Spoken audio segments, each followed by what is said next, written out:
right, so Tiffany, I wanted to talk to you about the color wheel, sort of. I thought it's really cool the way we made it in class, and I just wanted to show. So first, I'm just going to ask you, like, do you know what the primary colors are? Red, yellow, and blue. Yeah, nice. And then, do you know what the color wheel kind of has to do with those? There are colors mixed together that create other colors. Exactly, yeah. So red, blue, and yellow are pretty much like the foundation of color, and by adding different increments you can get to different versions or different hues of the color. Do you know what hues are? No, can you explain it to me? Yeah, so hues are kind of like different shadings of colors.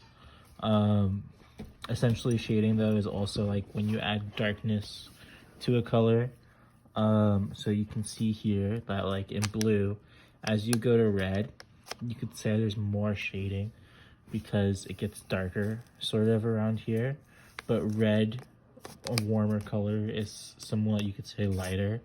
So there's less shading and more tint, which is when you add white to the color. And then if you were to go the other way, you can see again that it starts off darker and gets lighter, and it's kind of like a wheel, like just like the color wheel. Do you know why brown's in the middle? Brown's kind of funny. It's all of the colors combined. Exactly. Wow. Have you taken art classes before? A little bit. Okay, yeah. So brown is basically just every color combined. The only tricky thing about brown, so yeah, brown is again all the colors mixed together. The really weird thing about brown though is that you have to make sure you find the correct hue when making it in your color wheel, because it's very easy to make brown and have it be too much of one color. So like when I was making this color wheel myself, I was having trouble making it too dark, and it was looking sort of blue-ish brown and blue-greenish brown. So what do you think I would do to get rid of that? I'm not sure. So pretty much, if you want to get rid of one color, you would want to add to its complementary color, which is whatever is opposite onto it on the color wheel. So in this case, blue across from it is orange.